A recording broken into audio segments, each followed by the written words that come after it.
All right, we're going to go ahead and get started. Thank you everyone for joining us today. My name is Chantel Lincoln and I'm the Program Director with Drug Free America Foundation. This webinar today is supported by the Florida Department of Health. We have a few housekeeping items to share.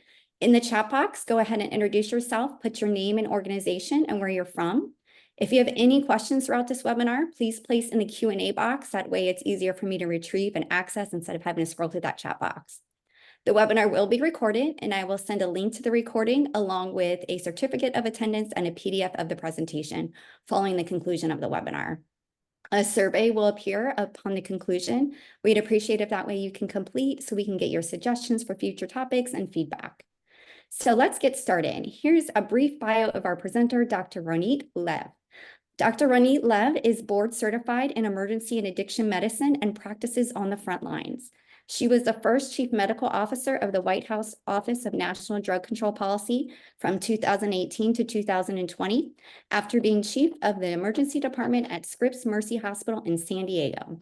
In her role as chief medical officer for the Center of Community Research, she chairs the San Diego Community Response to Drug Overdose Task Force, bringing together the 3 Ps: public health, public safety, and prevention leaders. In 2012, she established and chaired the San Diego Prescription Drug Abuse Medical Task Force, the first of its kind in California. Lev's medical publications, known as the Death Diaries, study the details of prescription patterns of people who died from accidental medication overdose. Dr. Lev is the current executive director of Independent Emergency Physicians Consortium, served as president of the California chapter of the American College of Emergency Physicians in 2000, and is founder and vice president of IEPC, the International Academy on the Science and Impact of Cannabis. Lev is an energetic leader with a passion to assist communities in preventing and treating addiction. Lev hosts a podcast, High Truth on Drugs and Addiction. So welcome, Dr. Lev. Thank you so much, Chantel, and thank you so much for the opportunity from Drug Free America Foundation to be with you. I'm on the other coast in California. I think most of you are in Florida. I'm talking about it's just pot. What's the big deal? And I can tell you what the big deal is as an emergency physician. Every single day, every single shift, I'm guaranteed to treat a case of marijuana poisoning. About 37 cases a day that we count. We really greatly undercount in San Diego County, and that number is going up. So I can share with you a lot of statistics, or I could take you on a trip with me, kind of shadowing of a shift in the emergency department. So that's what I want to do. I want to take you my ER. I'm trying to judge how busy it is by having Cannabis because of the parked outside. And I head straight to my computer. I'm a germaphobe, so I like clean everything up before I start. And I did that way before COVID. I learned that the hard way, that if I share a phone with somebody else who was just sick, then I'm going to get those germs too. All right, so I'm getting started. I'm going to share with you on this shift. We're going to see 10 patients who will show us 10 problems of marijuana in the emergency department. When I look at my board, this is when I open the computer screen, I kind of show it, and I'm showing you here, there's no patient identifiers. This is all HIPAA compliant presentation, but I'm not going to share real names, so you won't know who they are, but they're all real cases. And so as I look at the board, you see all those red marks. I call it the sea of red. Looking at my computers closely, you could see the sea of red is mostly what I call the psychiatric patients, people who are there waiting for, look at that, 189 hours, 8 days in our emergency department for our mental health. So we really have a huge mental health crisis. This is not just my ER, though actually just did a presentation from our national data, and this is a national trend of increased mental health visits across our emergency departments throughout the state, Florida included. We actually had to change our system. And so the first thing that I do, we created our testing center. We made that into a psychiatric facility, a behavioral health unit. And so what I do is I do rounds. Those people have been in our ER for 8 days. So we started a new thing where we check on who's there for many days and make sure that you don't get lost. So here, this is our little area. It's locked and it's always full. These are just 4 beds. We have way more than 4. But here's my first patient of the day as I'm rounding and who's ever been there already for several days, waiting to see what can, if they can go home, if they still need care. So this is a 37-year-old gentleman who's waiting for a behavioral health unit bed because we don't have any for 7 days. He was discharged from a Los Angeles unit, just, was there for a week or two before to stabilize, got better, and was given a bus pass to make it from Los Angeles to San Diego to be with his mother. And he didn't get very far because while on the bus, he smoked weed and developed a recurrent psychosis and went straight from the bus to our emergency department, where he maintains there until we find another place. Or what would most likely happen, he'll detoxify while in the emergency department. He'll be seen by psychiatrists in the ER, get stabilized, and sent out again to a revolving door. So the first problem we see here is the problem of addiction. Marijuana is just addicting as any other drugs. So here's a little bit of the biology of addiction. This applies to any drug, not just marijuana. When you use a drug, you have an increase in dopamine. That feels good. It's like, hey, this is kind of cool. Now, if you continue to do that beyond just like a one time, then your body decides to make less dopamine receptors. Your body makes natural dopamine. Dopamine is the chemical, the neurochemical that you need to survive. You need dopamine just like you need oxygen and you need water. Without dopamine, you feel like you're going to die. But if you're going to get dopamine from the outside instead of your body making it itself, then your brain is going to say, hey, I don't need so many dopamine receptors, and it's going to downgrade them. So your body's now making less dopamine receptors. Less dopamine receptors, now you need more dopamine from the outside, and that creates a vicious cycle. So you need more and more, and that's the premise of addiction, which is a pediatric disease. Starts when people are young. People die at middle age, but the addiction really is a pediatric disease that starts in usually middle school. And how much dopamine surge is different depending on drugs. So if you look at the graph on the right with all the concentric circles, at baseline, me talking to you today, you listening in, we need about 15 to 40 units of dopamine. The best day of your life, your wedding day, I became a grandma, I mean, things are absolutely wonderful, that's 100 units.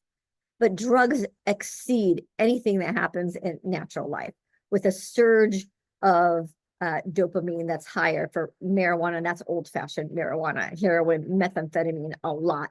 And then that becomes your new normal. You need that higher level of dopamine just to wake up in the morning and open your eyes. That becomes your baseline. And it's this vicious circle. It can go back to normal, but that takes time. Cannabis use disorder. Use disorder is another word for addiction. You could have an alcohol use disorder, methamphetamine disorder, opioid use disorder, cannabis use disorder. And the data that's being shown now is the percentage of people who develop a use disorder depends on age of onset. So if you're younger, you have a higher likelihood of having a use disorder than as an adult. But if you're a regular user and high potency product, your addiction rate could be up to 50%.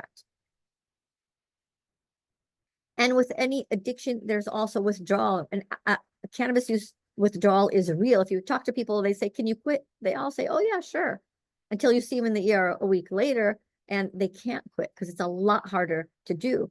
It causes terrible insomnia, sweating, restlessness, depression, these kind of symptoms. It's more like a coffee withdrawal rather than what people think of alcohol withdrawal. What people, get, delirium tremors and shakes, or opiate use disorder. People get violently sick. It's a different type of withdrawal, which why people use cannabis say, oh no, I could quit, but they are addicted. The withdrawal symptoms are different. And a reminder that addiction, any addiction, is a chronic, relapsing, but treatable disease of the brain. We could see healthy brains with the amount of dopamine receptors after use here. In this case, it's methamphetamine. And then after abstinence, you can get it back. All right. So that was my first patient of the day. Back to my computer to chart. And I hear this. And I hear the diagnosis. But there's only one thing that sounds like that. I call it an audible diagnosis. And I know what's with my back to the patient and my face to the computer screen, there's nothing that sounds like that. And people are absolutely miserable. They're retching. Nothing is coming up. It's just dry, and they have horrible abdominal pain. And they want pain medicines. That's what they're asking. And that's really how I got into this whole issue of cannabis in the first place. I came into the marijuana space because of the opioid epidemic that started because of prescriptions that I and my colleagues were writing. And as we were fixing that problem, we saw this new population coming to the emergency department who are addicted to marijuana, and we were creating opioid addiction out of them. We said, stop, we can't be doing this. And patients would not believe me when I first said that, hey, you have cannabis hyperemesis syndrome. That's why you have pain in your stomach. It's all the tests are normal, until we created a guideline and came out in the media with the word scromiting. Scromiting means screaming and vomiting, which is the best thing I ever did, more than any paper that I've written, because it helps patients relate. If I tell patients you have cannabis hyperemesis syndrome, it's like, you don't know what you're talking about. If I listen to them and I say, dude, you're scromiting, then they open up their eyes. And also that word made it into their lexicon, into their media where they get information, and they say, yeah, I guess I am. And so they listen better. It's a terrible disease. People have died from it, and it's curable with stopping marijuana, which is a lot easier said than done, because all these patients have an addiction and they may not even realize that. So that leads us to problem number 2, which is potency. And here's a graph that really illustrates that potency.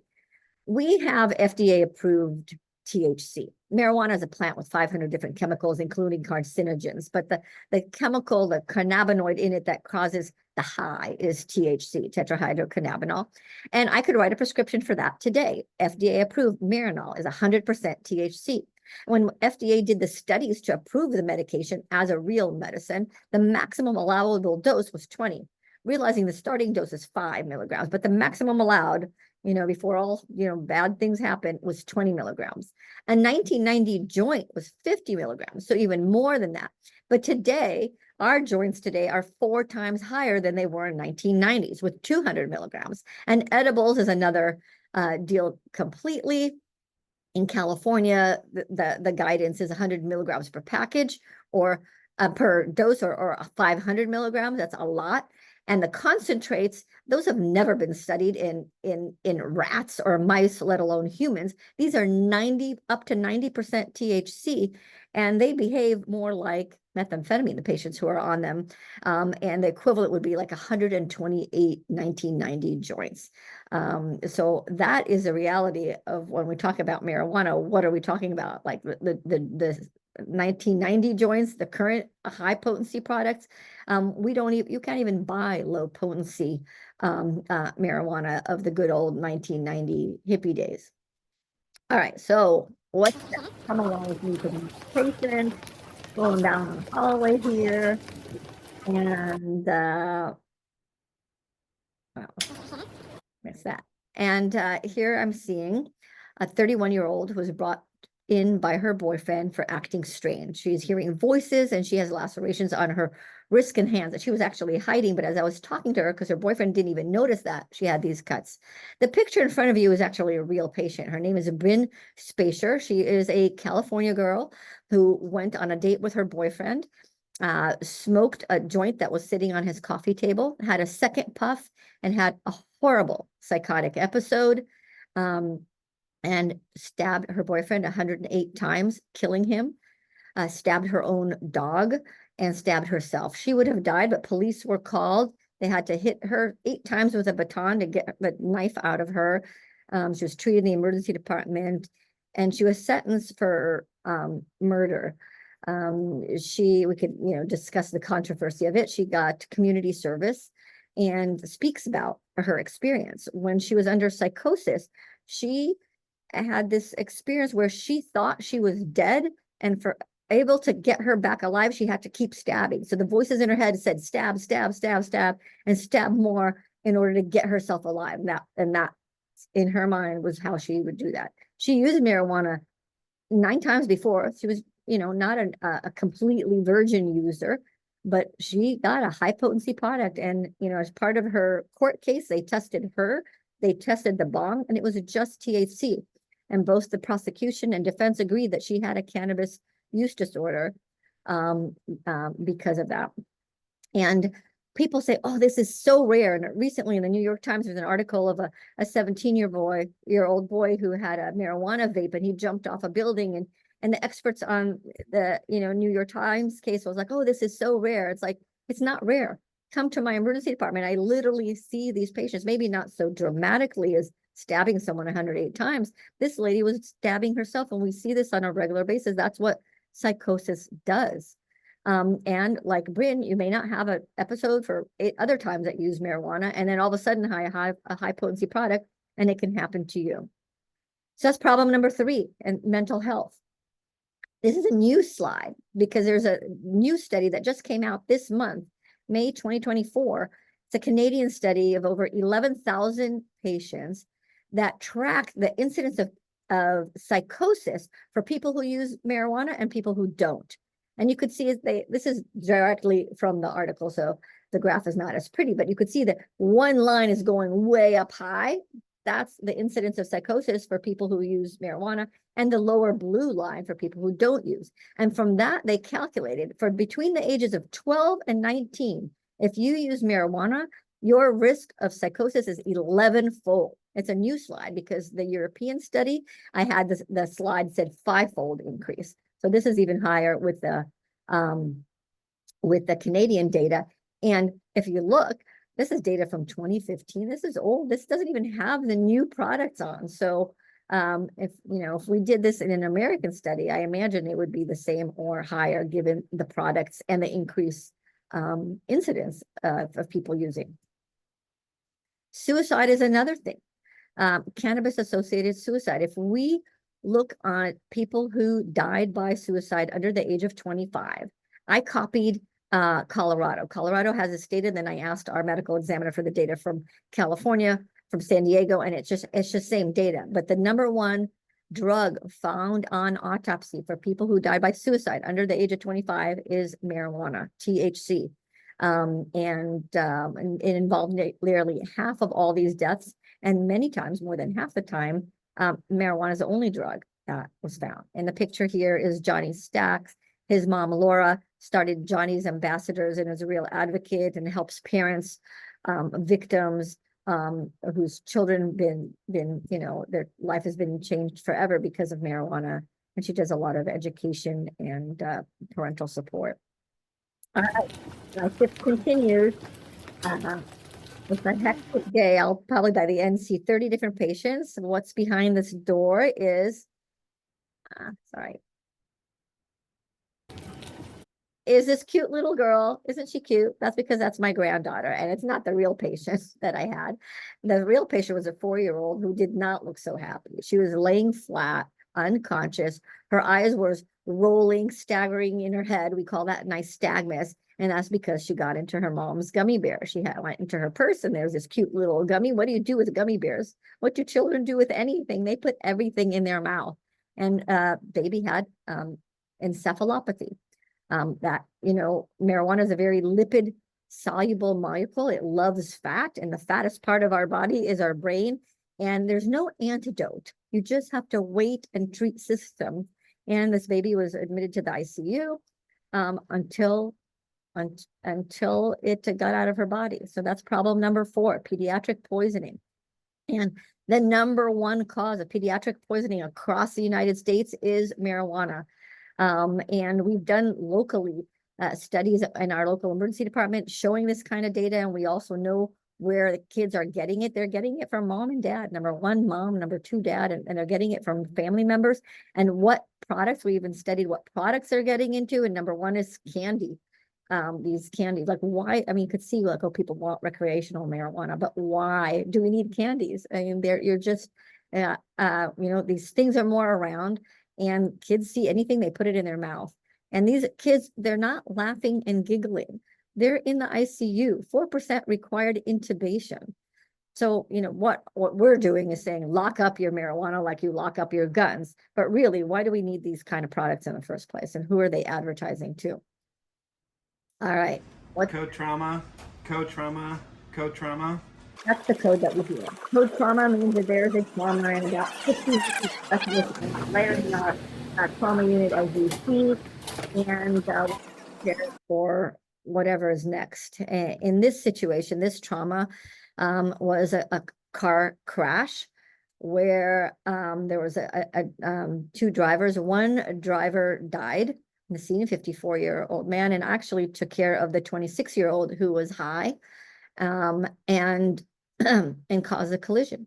And he had scrapes and bruises. He would be okay physically, but for the rest of his life, whatever, sentencing he's going to get for drug driving, he's going to have to live with the fact that he killed someone, an innocent person. So we have to remember that brings us to problem number 5, which is drug driving. And the data now that we see is a twofold increased risk of fatalities if THC is in the blood. And we have a center in San Diego that does a driving simulation. So we've actually had people like smoke weed and drive a car and ask them, do you feel like you're impaired? Do you feel like you're okay? And the thing is, you don't have the perception of impairment while you actually have the decreased motor and perception skills for driving. And so what they did out of this study is create the warning is that if you smoke pot, you have to wait 4.5 hours before you get behind the wheel. Wait 8 hours or more if it's edibles.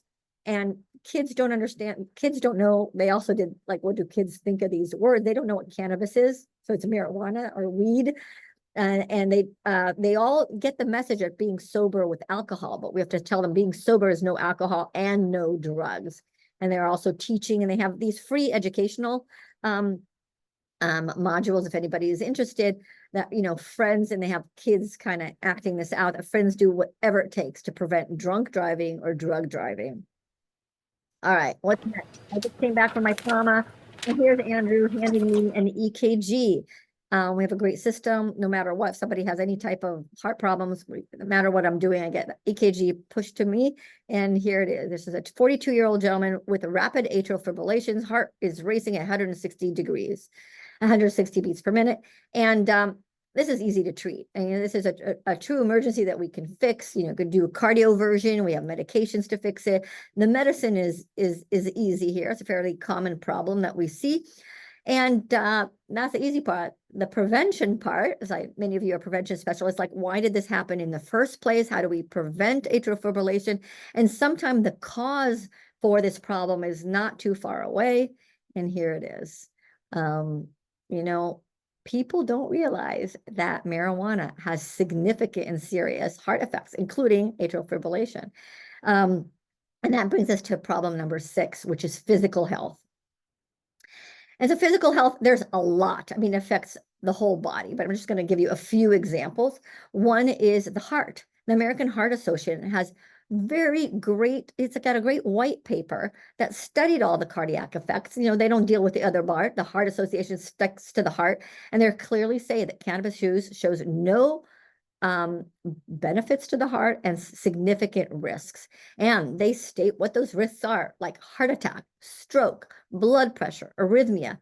This is information that's been out there by the American Heart Association, and the public has no idea, and many in the medical community have no idea. The lungs. I don't know why people think that if they smoke a vape or a marijuana, it's better for their lungs than tobacco. They're all plant-based. It's all smoke and schmutz into your lung. It's not any better. As a matter of fact, they've done studies of CAT scans, people who smoke cigarettes versus people who smoke marijuana. And the worst lung damage is people who smoke marijuana, which makes sense because you smoke it deeper and you keep it in there, and that correlates.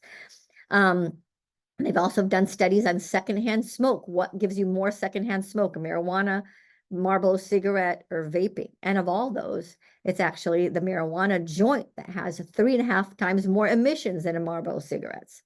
So the whole issue of vaping, I have a little statistic down here that for every one adult who maybe quits cigarettes by using e-cigarettes, we've now created 80 new adolescents that never would have smoked in the first place who are now vaping on a regular basis.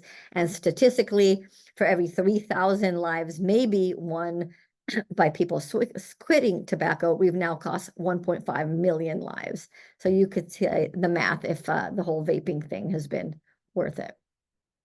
Another issue health-wise is cancer. Testicular cancer for, the men out there, twofold increase for marijuana users. Also an association with lung cancer. And the little picture that you see is healthy little sperms and weed whacked a sperm, because we know that marijuana THC is a teratogen and can cause genetic defects.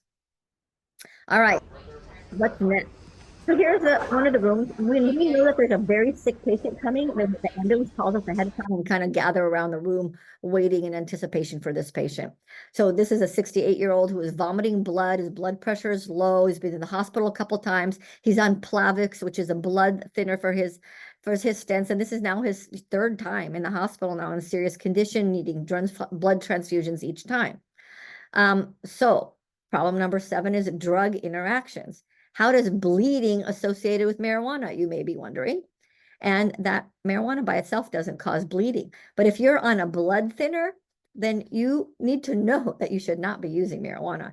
There are over 300 different drugs that interact with CBD and over 500 different drugs that interact with CBD. So if there's one thing you're going to take out of this lecture today, when you go home and you have dinner conversation about this great lecture that you heard today, and you're not going to remember the details of what I said or the science, but you can remember one thing is go to drugs.com for your friends who are on blood pressure medicine or antidepressants or any medications. You want to know, is it safe to take your medicines with alcohol? Is it safe to take your medications with marijuana or CBD?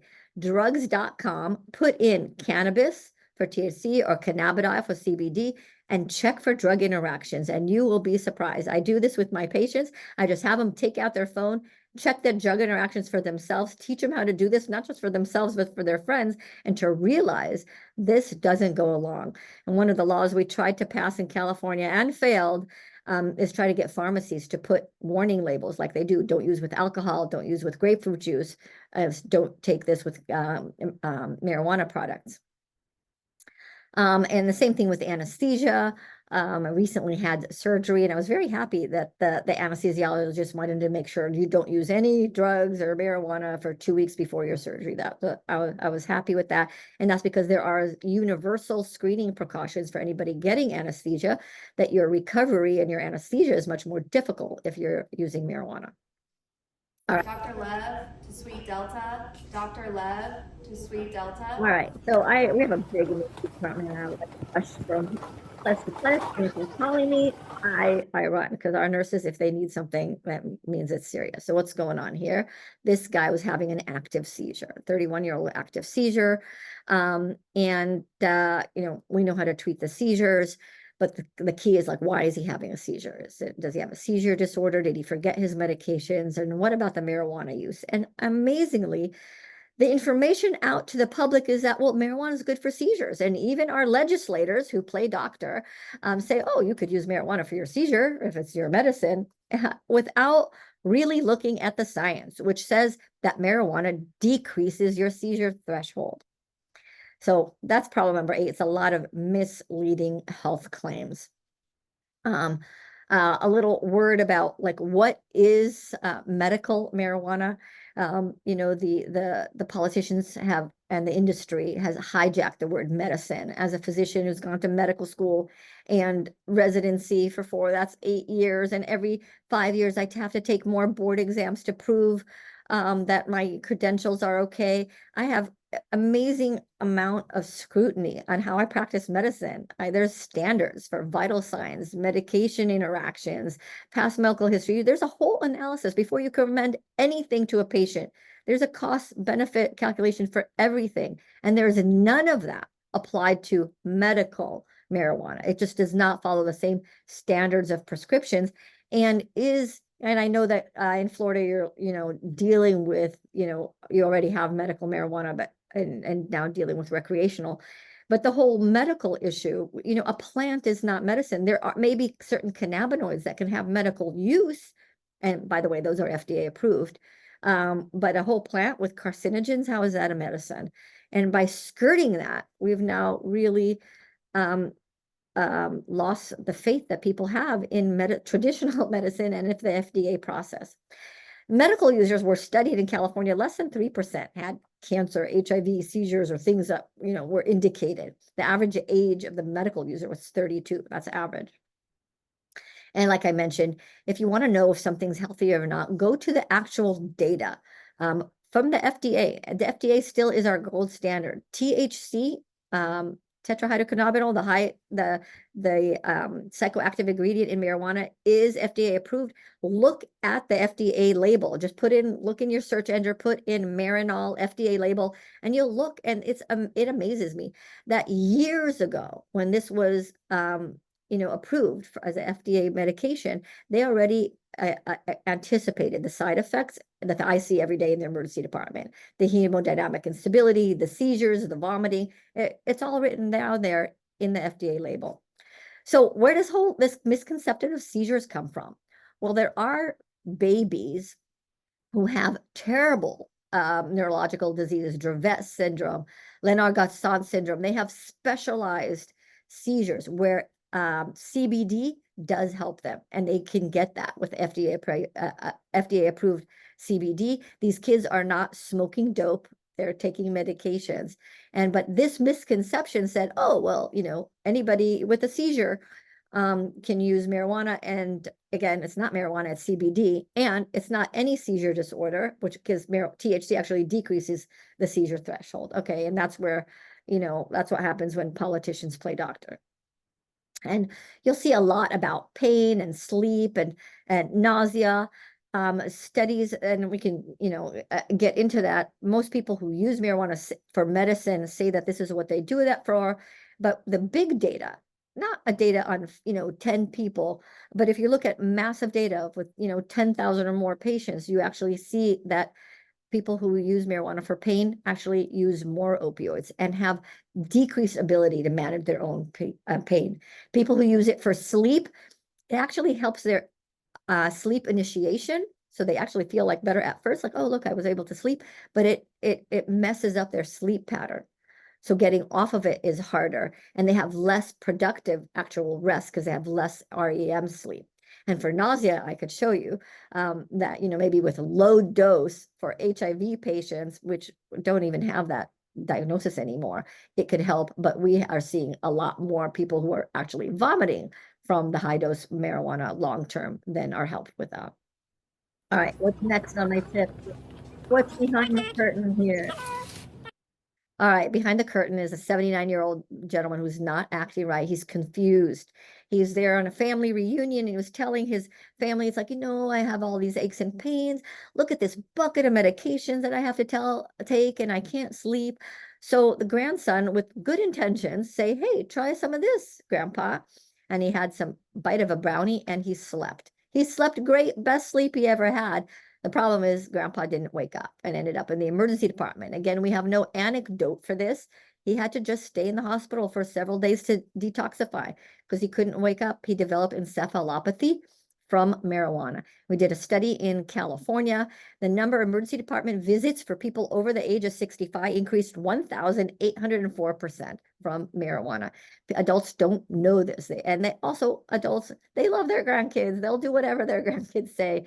And so there's a lot of misinformation out there. People saying, don't give this to your children and don't give this to Grandpa because there's so many drug interaction. And this gentleman, his liver wasn't working. You need your liver to work to metabolize marijuana. So for him, he had several days in the hospital because he couldn't metabolize it as fast as a younger person with a normal level.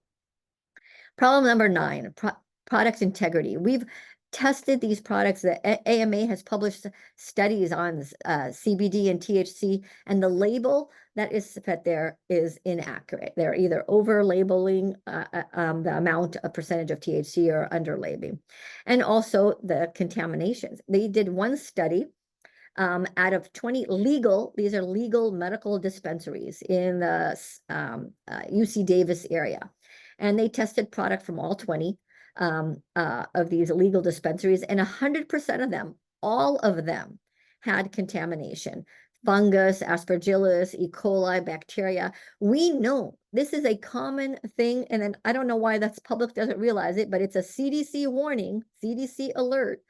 organ transplant patients should avoid. People who are immunocompromised, if you have diabetes, if you're a cancer patient, you should not be smoking marijuana because of these contaminants. So often at times cancer patients and friends of mine will say, isn't it better for me to use marijuana than those terrible opioids? It's like, no, you want to use those opioids. That's what they're meant for. That's meant for pain. And if you're immunocompromised, you're more susceptible to infections that we know this marijuana plant product, they all are known to have that. Next patient, last one of the day is 21-year-old who presented with a headache after she was assaulted. Again, the medicine part of that is easy. You know, I'm always perplexed at what can I do for the social part. She's there with her 2-month-old baby. She's been using marijuana since she was 16 years old, and she does not think that that's a problem. And I know a lot of you are concerned about maternal child welfare, and it all starts with the growing brain. The brain grows in utero and out of utero. We know that the last part of the brain to grow is the frontal lobe, and that doesn't finish growing until you're 25 or 27 years old. That matters just for neurological development, but also the chance of addiction, as we mentioned. While the brain is growing, the chance of addiction is up to 7 times higher for the growing brain than somebody my age. The Surgeon General has an alert. You can read it on the Surgeon General Advisory on Marijuana. Really, no amount of THC in adolescents is safe. Pregnant women should not be using marijuana. There's a lot misinformation. You should not be smoking marijuana, tobacco, anything. No smoke around a baby. And again, that's because the brain is continuing to develop until mid-20s. Neonatal exposure. This is a nice poster that is put out by the American College of Obstetrics and Gynecology about the warning of marijuana and pregnancy. You're happy to use that. The other real great sources for you, if you're advocating on maternal and child neonatal health and exposure, is our IASIC website, the International Academy on Science and Impact of Cannabis. If you look right here on the slide, IASIC1.org. If you look under our library, under neonatal, then you'll see a whole bunch of studies, and you could pick which one of these many problems you want to advocate for. Birth defects, stillbirths, decreased weight, more ICU visits, neurological development in the newborn. There's a national study called the ABCD study. It's the largest long-term study of humans. It's not just for marijuana or drugs. It just studies any newborn, and it follows them till like they're 35 years old. And we've seen through these ABC studies, again, they're evaluating everything.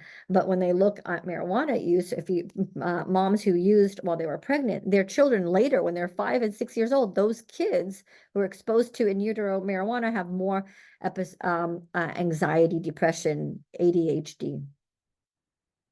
All right, and so kind of want to end here with the social norm, because I just gave you this long presentation and everything looks bad when you're in the emergency department, because that's what we do. We take care of the worst of society. But that doesn't have the, and you and prevention specialists also know this, like, you know, these terrible problems with drugs, alcohol, marijuana, opioids, whatever it is that you're dealing with. But we need to, if we're talking to kids, we have to promote the social norm. And the social norm is that most people are not using drugs.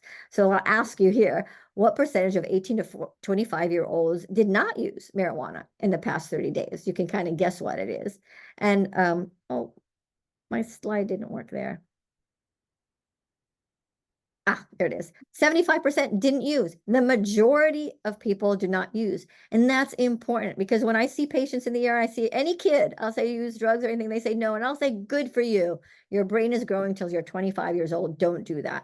And that's important to show that with the social norm. The whole movement with social norms is how we kind of won the issue with tobacco. We finally got most people not to smoke. That's why we have a healthier nation now in terms of decreased tobacco use. And unfortunately, we kind of, you know, got rid of that problem and created the whole vaping marijuana thing. But the pushing the social norms is important. All right, and that's the end of my shift. I come back, close my computer, a hectic day, 30 patients. It's a lot. I love my job, but I also love leaving because it's hectic. Here's some resources for you. Like Chantel said, I'm, you know, giving you this, the IASIC website. great. Like you could pull up that library. If you're having conversation with your friends or family members, colleagues, and you'll say like, hey, this is not good for your heart. And like, who said that? And you could like go to your phone and in an instant get the medical literature and look really smart. And here the drugs.com resource and the FDA labels here, and of course the NI and the National Institute of Drug Abuse. And if you want more from me, every week I have a podcast on season 4, and I talk about all sorts of things, not just marijuana, but every aspect of drugs that you could think of. And with that, I have a lot of good time because I talk fast for questions. Thank you so much, Dr. Roneet. Wow, very insightful. All your knowledge and being able with your frontline experience was really amazing to hear, and you've got such an invaluable perspective. And I really appreciate, on behalf of Drug Free America Foundation and all of our attendees, for you taking the time out of your busy schedule to come here today and present. And since we do have time, let's go ahead and go to the Q&A. So if you have a question, please put in that Q&A box, which we do.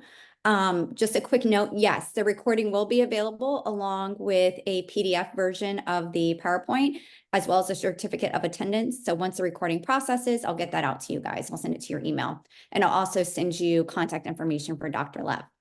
Okay, so questions. The first question is, up to how many days or weeks can a person show symptoms of cannabis withdrawal? That's a good question. And it can be different for any person, and it depends on like how often are you using, what potency are you using, what age, and longevity. But if I had to throw out a number there, it'd probably be a couple weeks. It's not the 1, 2, time once a week or a few times a month is probably not going to show you that kind of withdrawal symptoms. And the worst withdrawal symptoms, it messes up your sleep, which then can mess up your mood. Thank you. The next question is, I've been quoting the CDC cannabis page figure at 30%. I think it was the addiction number, the prevalence of cannabis use disorder. So should I say 50%? I know on that slide you said 50%, but that's for chronic users. It says, what study or studies is this based on? I have the source of the study on the IASIC website when it comes to addiction. I don't want to tell you the wrong source of where it came from, if it's DSM 5 or other kind of studies like that where they're saying the percentage of addiction. What should you say? I mean, it depends on the audience. You could say the 9% adult, 17% kids, up to 50% for high potency. Long term, I know NIDA also has gone up in their percentage. So, if you're quoting something, I think quoting the CDC is fair. You could say the 30% that they say, and you could say it could be, even higher with high potency and regular use. The next is, would like the videos. I'm assuming, I think that comment was right after about the educational modules relating to driving. Could we have resources for that? Oh, yeah, that resource, I did a whole podcast on it. It's called TREDS, and maybe I could send you their website afterwards. You could sign up for their little their educational components, but they do, if that's what you think is with the drug driving, I could send you that resource to you, Chantel, afterwards. Okay, perfect. And then I'll send that out in the follow-up email.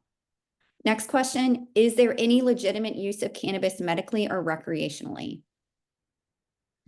Okay, recreationally, that's in the eyes of the beholder. There's people who say yes or no. I'm not going to tell you what to do. You just need to make a informed decision on what you're doing, right? If you're going to drink alcohol, you need to understand what, as far as being drunk or, addiction and amounts, and then you make a judgment. The same with tobacco. We're missing that with cannabis. So is there any medical use for marijuana? I don't think there's any medical use for a plant. We have oleander, that's the plant. We extract the digoxin from that plant for a heart medicine. And so I very much trust, I rely as a doctor, I think the entire medical profession relies on the FDA process of approving medication. Once we skirt that, our whole medical system is, then why come to me as a doctor in the emergency department? You can, how are you going to know what to trust or what not to trust? So there are chemicals in the marijuana. The marijuana plant has 500 different chemicals, 60 different or more different cannabinoids. We haven't studied all of them. How could I tell you it's medicine if it hasn't even been studied? So yes, THC, there are some, and I could write a prescription for it today. CBD, I could write a prescription for it today. And if I write a prescription, I count on the system when you buy it from the pharmacy that it's exactly what it says it is. It's really 5 milligrams or whatever milligrams it says, and it doesn't have any E. coli, aspergillus, and other things in it. So is there medical use of some cannabinoid products? Yes. And there may be more? Yes. And I trust the FDA process. And it's a long, onerous process, but it needs to be, because there's a lot of medications that we think are great, and then we find out that they hurt people. An example of that is a medication, I'm going to screw up how to pronounce the name, but I think it's Rimababant. And it was a medication approved by the FDA equivalent in Europe. It was made in order for appetite suppression. And it's a cannabinoid inhibitor. And the thought was like, oh, people get the munchies when they use marijuana. What if we block those receptors? We'll get people to lose weight. And the Europeans were using it for a while, and they were like, why isn't the FDA approving this? Why are they taking so long? And then the FDA looked at the data methodically and realized, and looked at large scale models and saw people are committing suicide. People have died from this, and they would not approve it, and it became off the market in Europe. So yes, it's a long process to get something FDA approved, but we don't approve medicine based on anecdotal evidence. Like, I use marijuana and it helped my pain.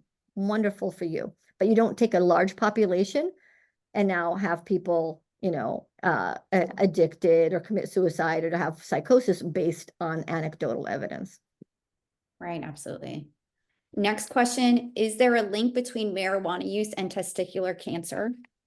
Yes, it's a specific type of testicular cancer, germ cell cancer, 2.3-fold increase incidence of testicular cancer for people who use marijuana, which makes sense if you understand that THC is a teratogen. It actually, I did a podcast with a guy who studies genes, and he shows that it actually changes your DNA. Marijuana is a teratogen. It changes your DNA. And small changes in your DNA, don't cause problem. But over time, it actually passes for generation. And the DNA changes happen the most in fast-growing dividing cells. That's why, things are much more critical, like when you're pregnant or when your babies develop, you want to really protect them from these kind of toxins, because the faster cells divide, the more they're susceptible to that. And the sperm is a fast producing cell. So, that explains why the cancer specifically, and testicular cancer. Great explanation. Thank you. Next question is, what is the impact of legalization on marijuana usage? We have that data. It's on the IASIC website, legalized use, more use. There's even a recent study, my family didn't, believe me when I said, what? Marijuana sales in some areas have exceeded alcohol sales. Like, no way, you can't prove that. You can't say that without the data. It's actually from the marijuana data, not across the whole United States, but there's some places in Canada, I think it was Illinois, another state, where marijuana sales have increased over alcohol sale, which was what the industry was out to happen. So yeah, more legalized use means more use. That's the point, right? That's what they want. Right, absolutely. Next one is, I've come across many conflicting reports. Can you clarify, is it possible to have an opioid overdose by smoking fentanyl-laced cannabis? That's a great question. So marijuana by itself is not going to cause an opioid overdose. I could tell you for California, we have not had a proven case of someone who used marijuana and overdose on fentanyl, data-wise. I've personally treated patients in the emergency department who had a fentanyl overdose. I gave them naloxone. They reversed. Their urine test positive for fentanyl, and they swear to me that they only smoked a bong with cannabis. They swear. And either they're lying, which could be, or maybe what I'm thinking is that bong had some residual fentanyl in it from somebody else who was using, and they got it that way. That's I think what I'm seeing, and I am always looking for that, because that is, if that happens one time in California, or where, I would make it that's a public health issue. There are some states, and I can't remember if it's Michigan, Ohio, I think a place in Florida where they're actually found cannabis, and DEA or investigators have found some fentanyl in there, and that has been a one-off. But I have met parents who there was a rally in Washington, D.C. on fentanyl, and I asked the parents, what did your child use, and they swear it was marijuana. But we don't have that, correlation. We haven't found that, except for these rare cases where there was a public health alert saying, this batch of cannabis was found with fentanyl. It's probably more accidental contamination, because people who use drugs are not they're not using sterile technique between meth and fentanyl and marijuana, and there could be some contamination that way.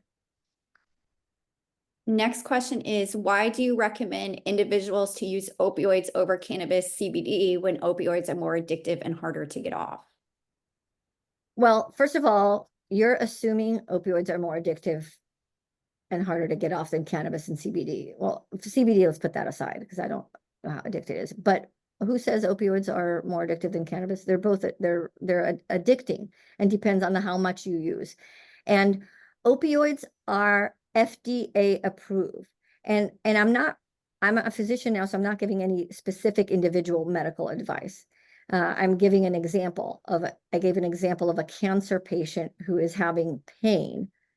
And a cancer patient who has pain, I would definitely recommend using something FDA approved and safe for them, while checking their other drug interactions and doing things as a doctor would. I wouldn't just say, hey, use this instead of this. I wouldn't do that to an individual. I would be a doctor, right? I'd get a history. I'd get a physical exam. I'd check vital signs. I'd check what your medicines are. I'd check your allergies. And then I'd make a recommendation.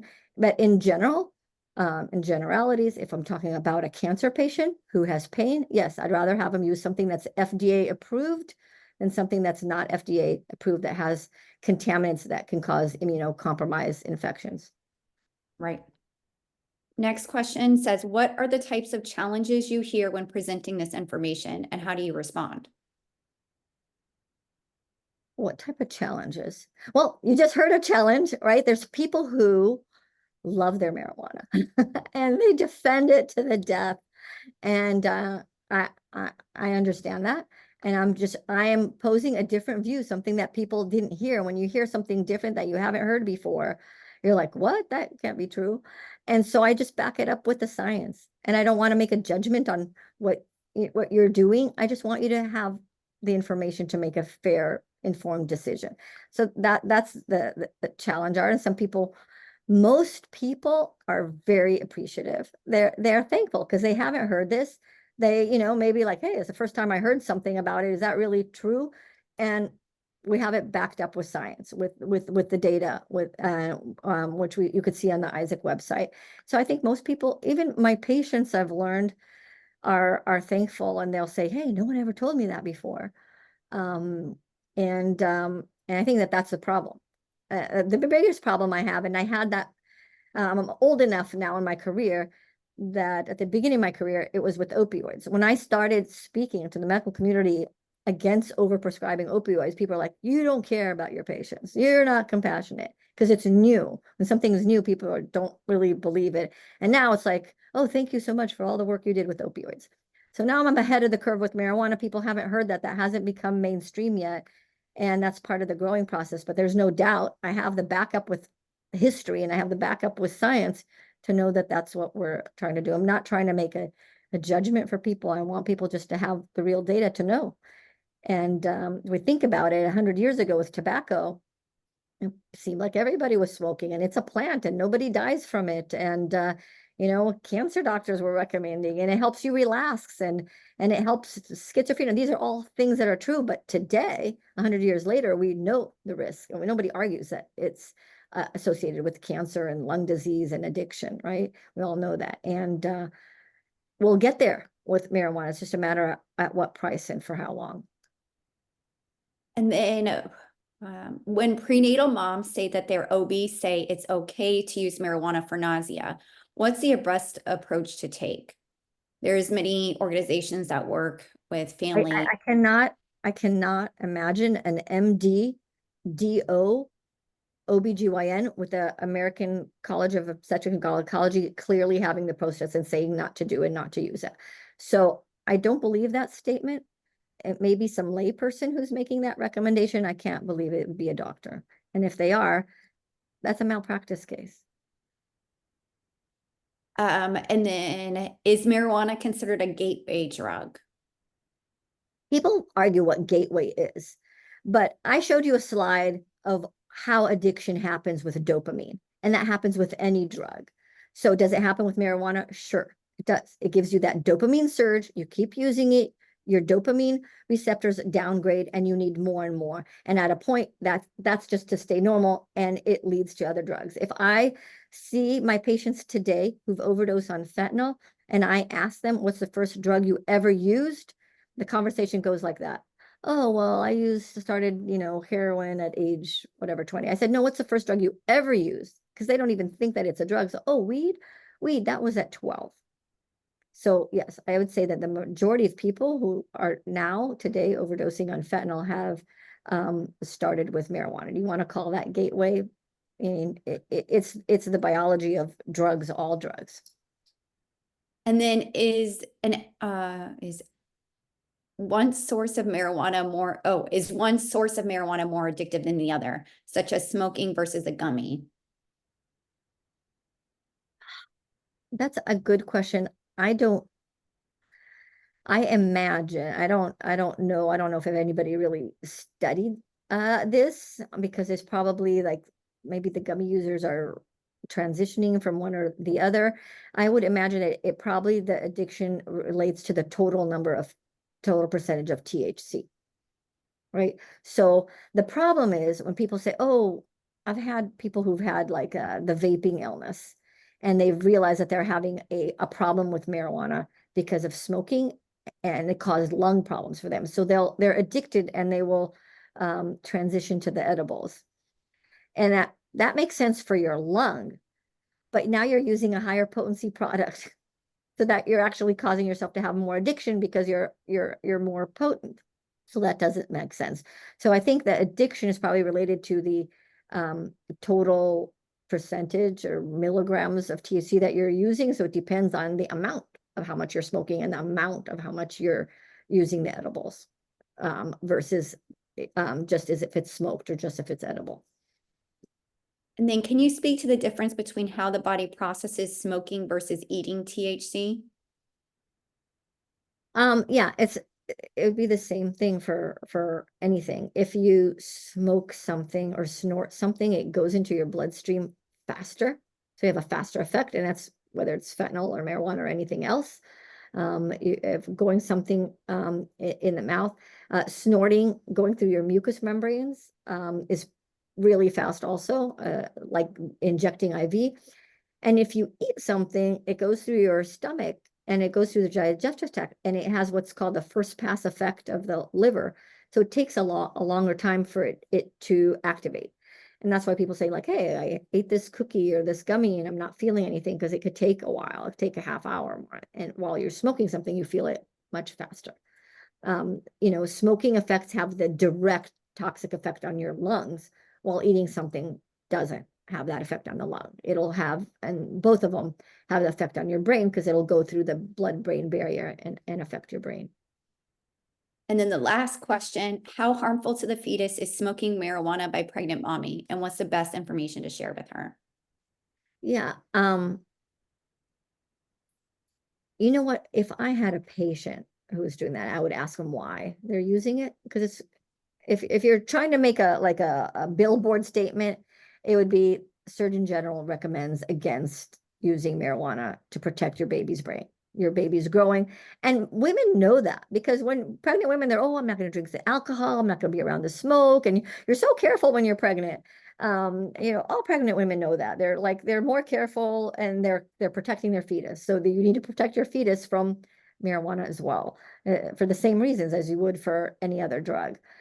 If you're dealing with the individual level, and it's a pregnant woman or not, I'd want to know, like, why. Like, is it for nausea? Let's get you something better. Let's get her medications for your nausea. If it's if you're having withdrawal because you're addicted before you were pregnant, and now you're pregnant, then let's deal with that.